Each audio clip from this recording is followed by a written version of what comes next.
자, 교독합시다. 제가 9절 말씀 또 18절까지 같이 우리 교독하겠습니다. 읽겠습니다. 너는 어서 속히 내게 오라. 대만은 이 세상을 사랑하고 나를 버리고 제사장을 따라갔고 그의 세계는 갈라디아로 이도는 달마디아로 갔고 누가만 나와 함께 있느니라. 내가 올 때에 마가를 데리고 오라. 그가 나의 일에 유익하니라. 죽이고는 에베소로 보내는거라.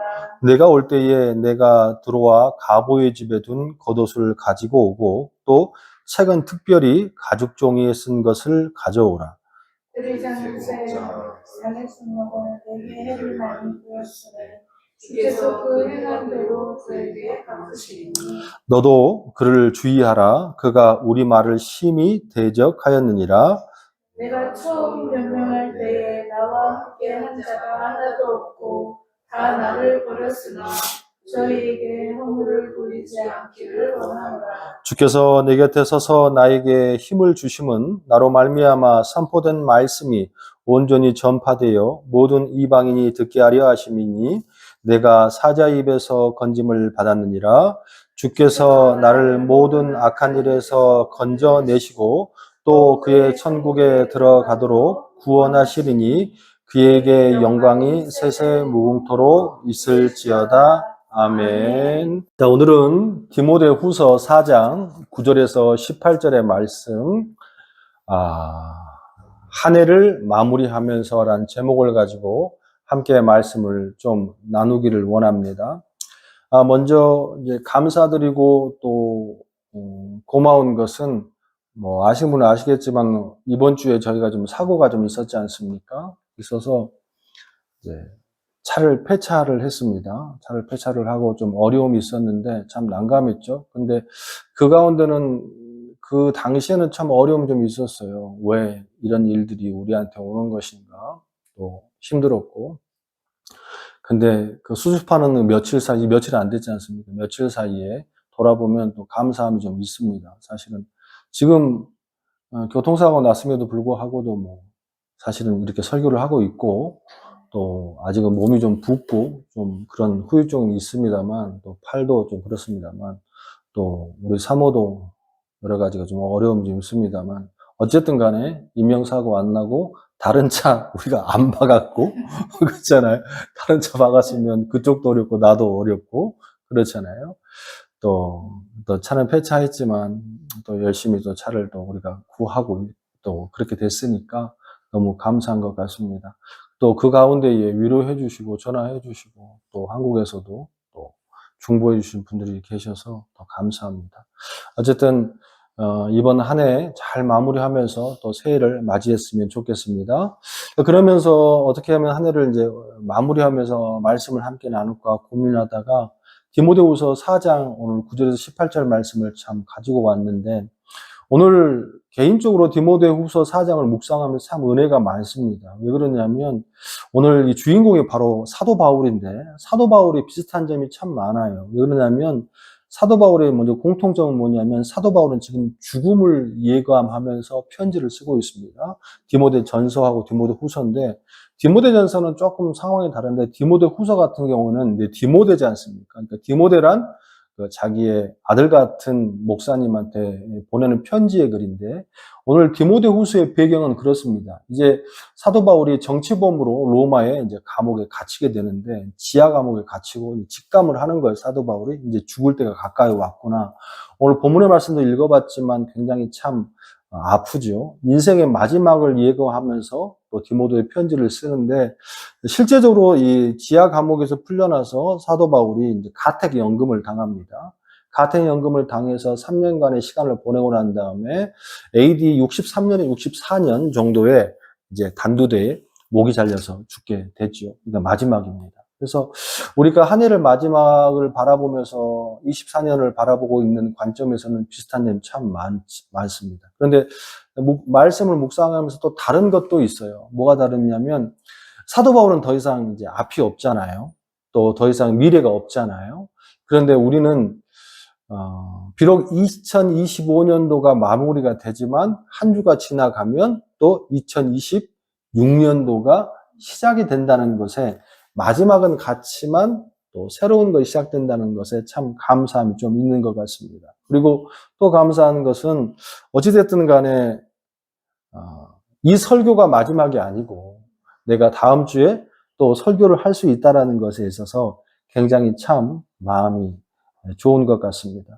여러분의 삶 가운데서도 2022년도, 2025년도가 마무리가 아니고 또 한 해가 온다는 것에 주님 앞에 감사하고 시간이 주어졌다는 것에 감사하면서 오늘 말씀을 좀 보면 좋겠습니다. 그런 맥락에서 오늘 말씀을 참 보니까 사도 바울이 고백 같은 디모데후서 4장의 편지글을 보면서 은혜가 되는데 사도 바울이 편지글 해서 우리가 한 해를 돌아보면서 다른 사람이 아니고 나에게 좀 던져봐야 할 질문들이 좀 있겠다. 그러면 온 한 해를 좀 마무리할 수 있겠다라는 생각이 좀 들었어요. 그래서 한 해를 돌아보면서 우리에게 던져봐야 할 질문 몇 가지를 오늘 말씀을 나누기를 원하는데 첫 번째, 2025년도 올 한 해는 우리는 얼마나 용서하는 한 해였는가, 또 나는 얼마나 사랑을 준 사람인가라는 것을 다른 사람이 아니라 나 스스로에게 좀 질문을 던져봤으면 참 좋겠어요. 우리는 간혹 가다가 이 사람들을 볼 때에 저도 이제 우리가 2024년도 2월 7일 날 캘거리에 들어왔거든요. 한국 생활을 마무리를 하고 또 사역을 마무리하고 들어왔는데 2025년도를 돌아보면 참 고마운 사람들이 참 많아요.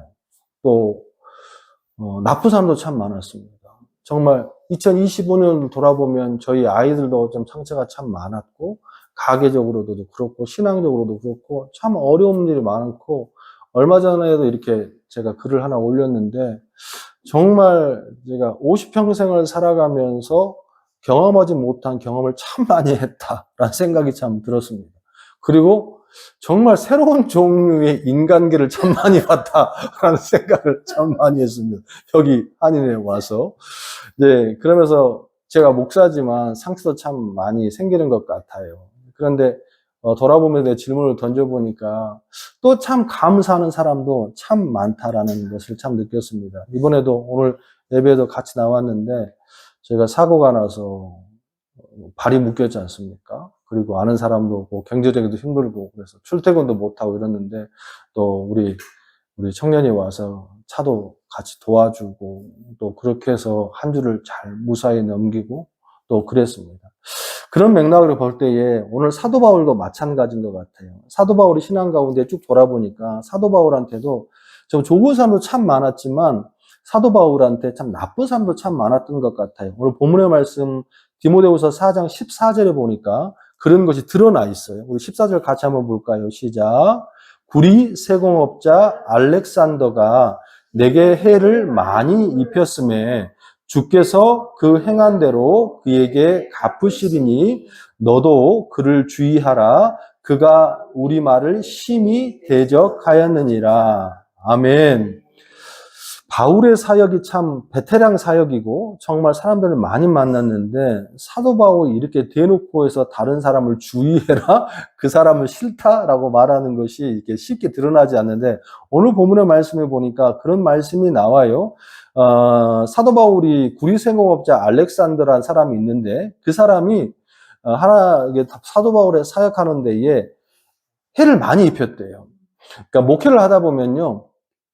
우리 속담에 그런 속담이 있어요.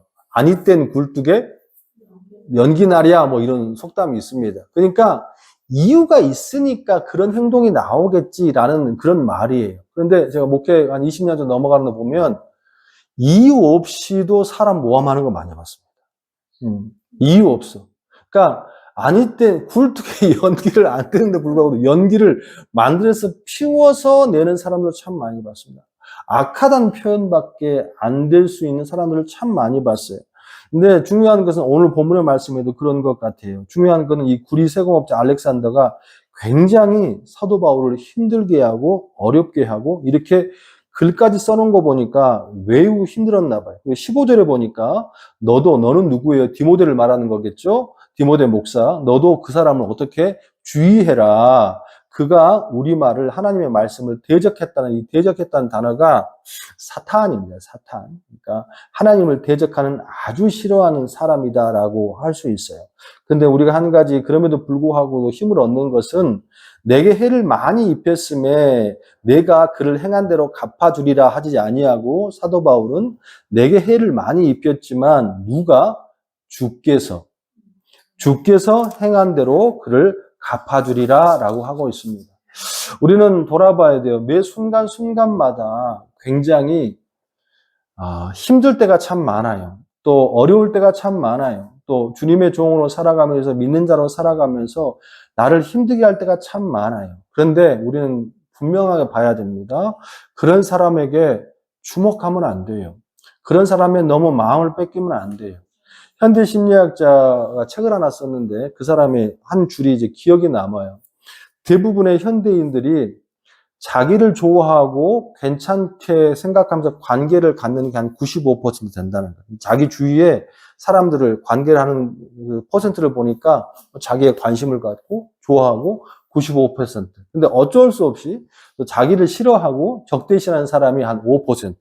그러면 좋아하는 사람은 95%고 싫어하는 사람은 5%니까 이거에 전혀 우리는 신경 안 쓸 것 같잖아요. 또 이러한 것에 대해서 우리가 그냥 잊어버리고 살 것 같잖아요.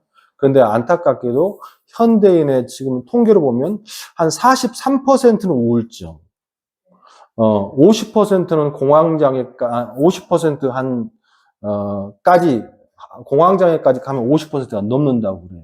근데 우리는 생각해 봐요. 95%의 그렇게 많은 사람이 있는데 그 사람을 주목하면 우리가 왜 공황장애가 걸리고 우울증이 생기겠어요? 근데 우리의 마음이 그렇지 않다라는 거예요.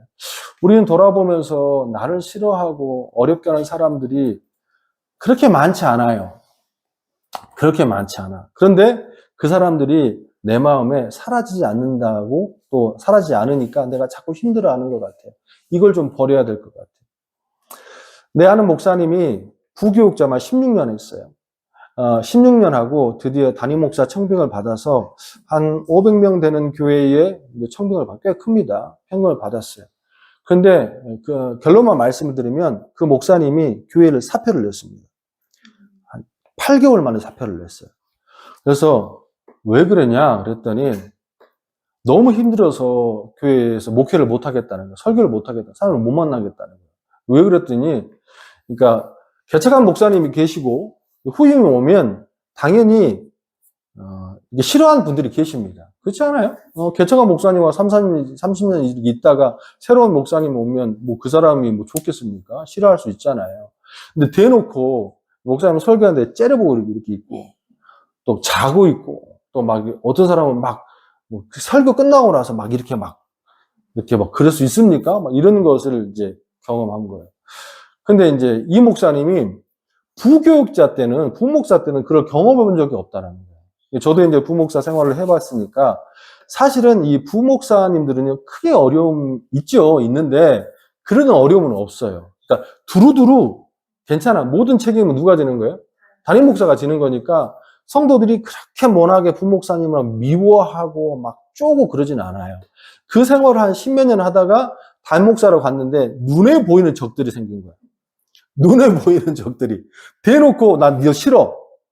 대놓고 막, 당신 너 싫어. 설교 싫어요. 막 나갔으면 좋겠어. 이렇게 하는 거니까 너무 싫어가지고, 너무 힘들어가지고, 이 사람이, 이 목사님 우울증이 와서 설교 강단을 쓸 수가 없는 거야. 설교 강단을. 그래서 결국에는 8개월 만에 교회를 그만뒀어요. 근데 가만히 보면 그 목사님이 좋아요. 설교를 좋아요. 목사님 참 얼굴도 잘생겼어요. 뭐 이런 목사님 사람 통도 더 많아. 그런데 그 사람만 보이는 거지. 그 사람만. 싫어하는 사람들만. 그래서 그만두고 나서 어디 숨어 있다가 다시 복귀를 했어요. 다른 교회에. 그런데 이제 그 목사님이 어떻게 복귀했냐 그랬더니 이 말씀이 딱 맞다는 거예요. 누가복음 6장 26절에 모든 사람이 너희를 칭찬하면 화가 있도다. 그들의 조상들의 거짓 선지자들에게 이와 같이 하였도다. 또 마태복음 10장 24절 25절의 말씀에 보니까 제자가 그 선생보다 또는 종이 그 상전보다 높지 못하나니 제자가 그 선생 같고 종이 그 상전 같으면 조카도다. 집 주인을 바알세불 하였거든. 하물며 그 사람들이냐. 무슨 말이냐. 지금 이 마태복음에 누가복음의 말씀에 사람들이 그러는 거예요. 사람들이 너를 다 좋아할 거라고 생각하지 마. 예수를 믿고 세상을 살아가다 보면 당연히 너를 싫어하는 사람들이 있는 것이 당연해. 그 사람이 맞든 틀리든 그건 중요한 게 아니고 그런 것을 뭐 하라는 거예요? 인정하라는 거예요. 근데 이 목사님이 그런 대우를 받지 못하다 보니까 그랬다는 거예요. 그러면서 아 그렇구나. 나를 싫어할 수 있지. 뭐 나를 미워할 수 있지. 하물며 예수님 보고 너를 귀신의 종이지 귀신의 앞잡이지 이런 말을 들었는데 예수님을 따르는 그의 제자들이나 목사들이 어떻게 다 좋은 평가만 받겠느냐. 그렇잖아요. 좋은 평가만 받고 저 사람이 최고예요. 저 사람은 우리의 우상이에요 하는 데가 있죠. 위로는 저기 김시성 가진 분이 한 분 계시고 우리 사모도 김시성인데 저 김정은이 하나 있고 거기는 다 그냥 막 미치려고 그러잖아요. 찬양하고. 그리고 이 땅에도 그 있어요. 이단들은요. 자기 교주가 최고예요. 싫어하면 어떻게 해요? 쫓아내버려. 그러니까 다 좋은 사람밖에 없는 거예요. 그러니까 이단이 아닌 이상은 다 싫어할 수 있다라는 거예요. 오늘 본문의 말씀 속에서도 사도 바울이 뭐냐면 한 해를 돌아보면서 싫어하는 사람도 있고 뭐예요? 좋아하는 사람도 있을 수 있어 없어? 있다라는 거예요. 근데 중요한 건 사도 바울이 오늘 4장 16절 한번 봐봐요. 16절 시작. 내가 처음 변명할 때에 나와 함께한 자가 하나도 없고 다 나를 버렸으나 그들에게 어떻게 허물을 돌리지 않기를 뭐 한다고? 원하노라. 할렐루야. 봐봐요. 신앙생활 하다가 내가 정말 믿는 사람이고 신앙생활 아니어도 내가 이게 세상을 살다 가다 보면 야, 너 정말 믿어. 우리는 베프야. 정말 집사님 좋아요. 뭐 누구 형제님 좋아요. 그러면서 마음을 터놓고 살 거 아니에요. 근데 사도 바울이 지금 몇십 년 사역하고 있던 그 동역자들이 있었을 거 아니에요. 그런데 중요한 건 그 사람들이 다 자기를 뭐 했다고? 배신했다고. 다 자기를 배신했다라는 거예요. 또 알렉스라는 사람은 대놓고 막 싫어하잖아요. 근데 사도 바울이 뭐라 하냐면 지금 그 사람들에게 뭐를 돌리지 않기를 원해? 허물을 돌리지 않기를 원한다. 그 사람이 나를 욕하고 나를 떠났음에도 불구하고 내가 그 사람을 원망하지 않는다는 거예요. 이게 우리 신앙 가운데 참 어렵거든요. 힘들고 참 어려워요. 그럼에도 불구하고도 우리는 내 안에 있는 어려움, 힘듦, 저도 25년도에 죄송한 표현으로 정말 화대로 정말 화를 낼 사람들이 참 많았어요. 지금도 마음속에 있고 힘들고 내 자녀도 어려웠고 가정도 어려웠고 경제적으로 사기를 치는 사람도 참 많았고 그런데 저는 오늘 말씀을 전하면서 저에게 질문을 던지고 여러분에게 질문을 던집니다. 그거 풀어내야 됩니다. 왜 그러냐면 그 사람들은요 내 마음이 이렇게 힘든지 어려운지 관심도 없고 기억하지도 않습니다. 그러면 누구만 힘들어요? 나만 어려워요. 나만 힘들어. 사도 바울은 아주 정확하게 아는 거예요. 그거 그 사람들에게 죄 돌리지 않을 거야. 허물 돌리지 않을 거야. 그냥 오늘 본문의 말씀에 4장 14절에 누가 행한 대로 주님께서 갚아주실 것이다. 저는 모르겠습니다. 정말 우리는 정말 내가 틀렸는지 그들이 틀렸는지 우리가 어떻게 판단하겠습니까? 우리는 우리가 맞았다고 하지만 하나님 보시기에는 우리가 잘못됐을 수 있잖아요. 그렇지 않아요? 그렇기 때문에 모두 다 누구한테 맡기고 아버지한테 맡기고 2025년도 올 한 해가 다 가기 전까지 내 마음속에서 그런 모든 힘들과 어려움과 그 사람들을 다 이제는 풀어내고 놓아주는 이게 은혜예요, 은혜. 왜 은혜냐면 할 수 없기 때문에 우리 마음대로 할 수 없기 때문에. 그래서 그런 은혜가 여러분에게 넘치는 축복의 길을 소원합니다. 두 번째, 2025년도를 돌아보면서 우리가 나에게 던져봐야 할 두 번째 질문은 나는 올 한 해 성장하였는가? 나는 올 한 해에 조금 더 성숙하였는가? 자, 성장 또 발전이란 이 단어를 가지고 오늘 본문의 말씀을 보니까 대조되는 두 인물이 보여요. 한 사람은 데마라는 사람이고 또 한 사람은 마가라는 사람입니다. 이 두 사람을 조금 본문을 넘어서 우리가 좀 살펴보면 아주 상반된 모습의 행로가 좀 보여요. 데마라는 인물이 처음 사도 바울의 편지에 등장하는데 총 한 3번 정도가 등장해요.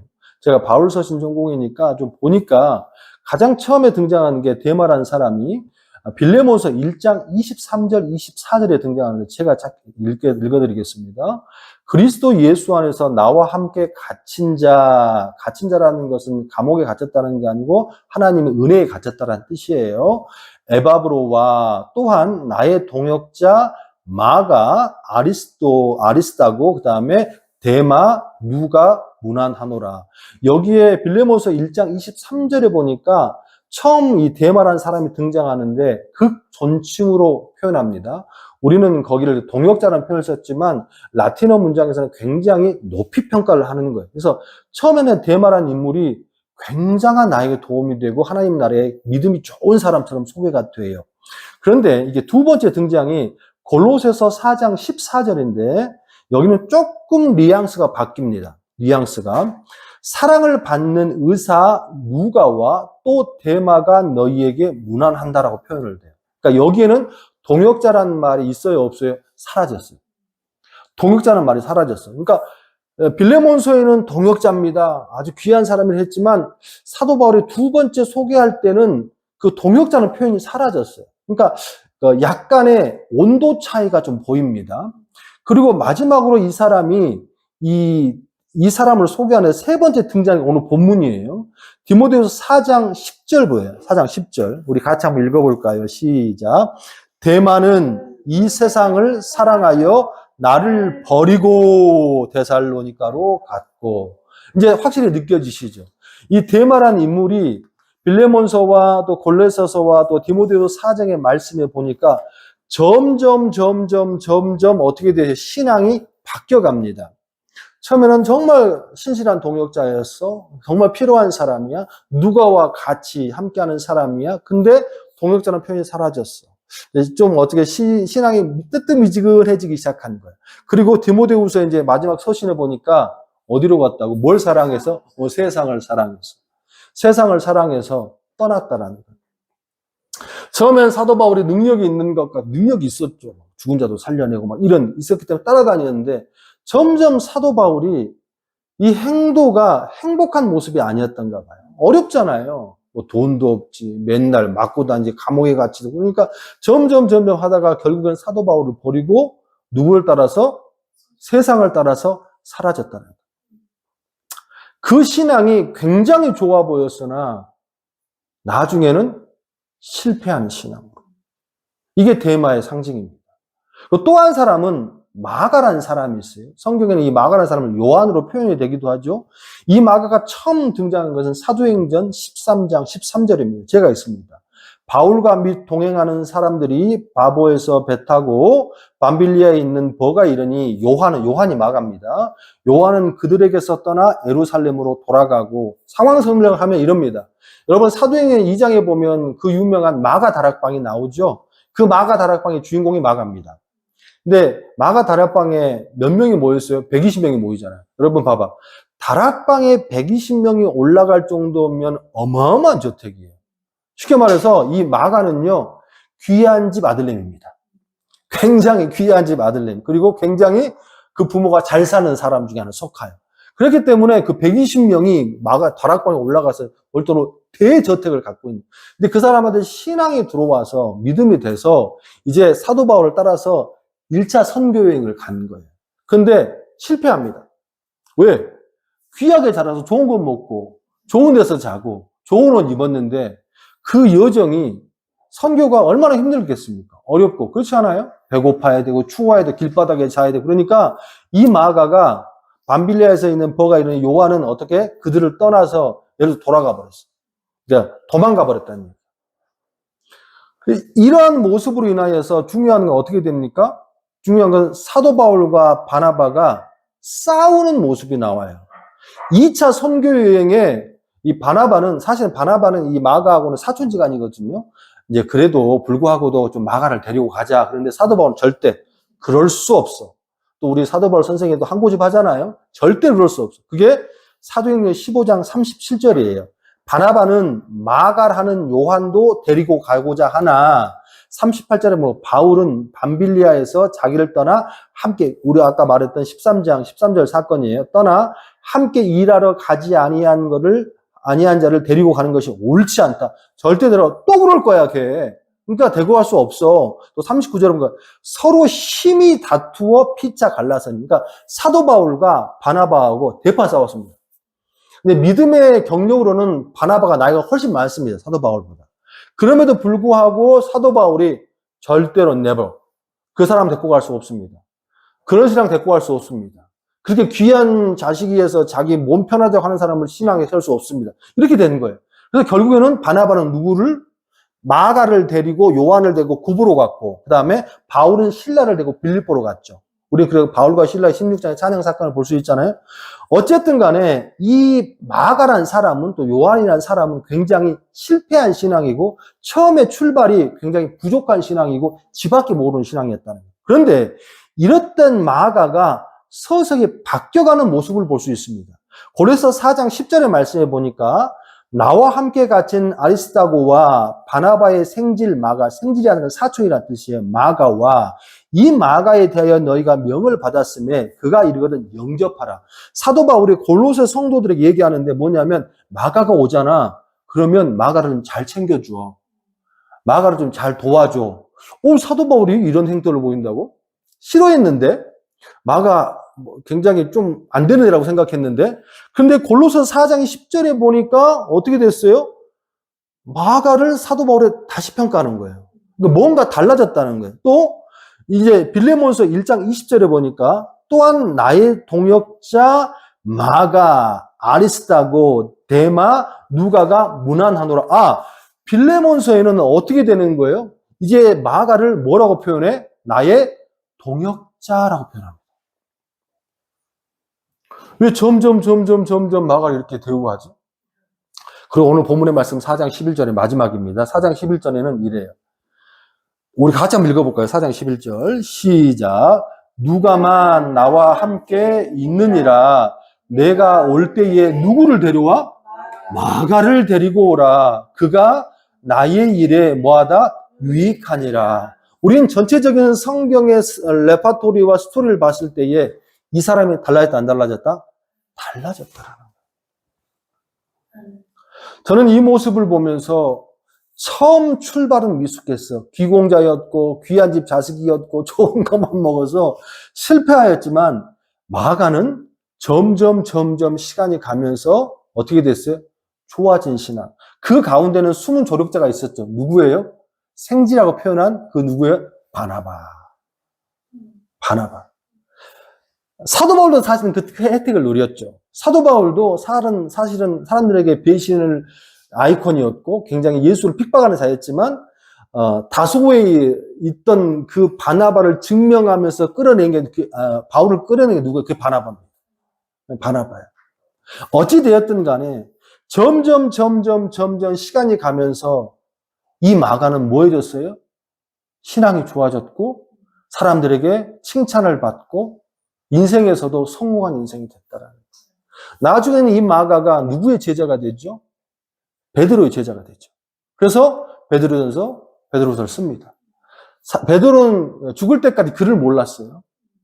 그래서 이 모든 것에 베드로 옆에서 마지막까지 돌보면서 그의 말을 받아 적은 게 마가입니다. 사실은 마가 전서에도 상관없어요. 그건 아니고 베드로의 모든 것을 다 기록하고 수족같이 했던 것이 바로 마가입니다. 이 모습을 보면서 우리는 돌아봐야 됩니다. 저는 많은 신앙인들을 봐요. 또 많은 목사님들도 보고 finishing well 이란 단어가 있습니다. 뭐냐면 마무리를 잘하기. 성경에 보면 많은 인물들이 있어요. 많은 인물들이 있는데 그 많은 인물들이 항상 뭘 제대로 못해? 마무리가 안 돼요. 우리가 여러분이 잘 알고 있는 사울은 나쁜 사람으로 보잖아요. 근데 사무엘상 말씀을 보면 사울이 굉장히 겸손한 사람입니다. 나 같은 작은 자를.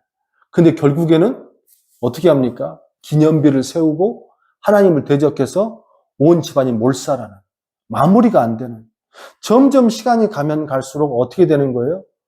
인생도 포기되고 신앙도 포기되는 인생. 다 그렇습니다. 다 그래요. 우리는 인생을 살아가면서 내 삶의 세상의 모습도 또한 신앙의 모습도 오늘보다는 내일이 조금이라도 더 어떻게 발전되는 모습. 저는 젊은 친구들을 보면 참 두 종류의 사람들이 참 보여요. 시간을 점점 허비하면서 퇴보하는 청년들. 또 어떤 청년들은 점점 뭐라도 하면서 발전해가는 신앙들. 사람들을 보면 저런 사람들이 오래 남는다라는 생각이 참 많이 듭니다. 신앙도 마찬가지인 것 같아요. 권사님들 얘기를 하고 목사님들 얘기를 하고 집사를 보면 현재 신앙이 굉장히 바닥을 치고 있는 사람들이 항상 하는 말이 있습니다. 옛날에 청소 많이 했어. 옛날에 헌금 많이 했어. 옛날에 내 찬양도 하고 찬양 인도도 하고 성경 공부 인도도 하고 다 했어. 그럼 제가 거기다 한마디 하고 싶어요. 지금은 하고 싶을 때가 있어요. 목사님들도 마찬가지예요. 옛날에 내가 개척해가지고 정말 힘들게 하면서 성금 많이 했어. 예? 근데 보면 지금은 죄송한 표현으로 자기 먹고 사는 것밖에 급급해서 하나님과 가까워가지 못하는 목사들도 참 많습니다. 우리는 두 인물을 봤어요. 하나는 데마라는 사람, 또 하나는 마가라는 사람. 우리는 평가를 해봐야 할 줄로 믿습니다. 다른 사람 볼 필요 없고 내가 2025년도에 25년 이 한 해를 살아가면서 나는 데마 쪽이었는가 아니면 마가 쪽이었는가. 나는 과연 2025년도에 하나님 앞부터 기도하고 주님의 일을 열심히 하려고 노력하고 또 말씀을 보고 주님 앞에 나가는 쪽이었는가 아니면 서서히 쉽게 말해서 카멜레온처럼 이렇게 옷 입었다가 저렇게 옷 입었다가 이렇게 색칠했다가 저렇게 색칠했다가 지금 껍데기만 가지고 그냥 교회에 나가는 사람인가 돌아봐야 할 줄로 믿습니다. 시간이 지나면 주님께서는 모든 사람의 모든 신앙에 다 평가가 있고 책망과 칭찬이 있을 줄로 믿습니다.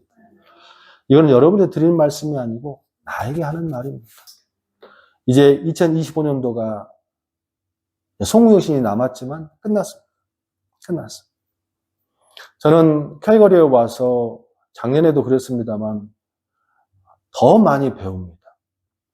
그리고 더 많이 느낍니다. 그리고 더 많이 실망도 했지만 더 많이 감사도 합니다. 소원하고 바라기는 여러분이 실망으로 낙심해서 떨어지는 쪽이 아니라 그 환경이나 어려움을 통해서 하나님이 보내주신 사람들을 감사하고 또 그 사람들과 함께 2026년도를 지금보다는 좀 더 발전해 나가는 신앙들 되시기를 주님의 이름으로 축원합니다. 또한 그런 많은 사람들에게 작지만 좀 도움을 줄 수 있는 신앙들 되시기를 주님의 이름으로 축원합니다.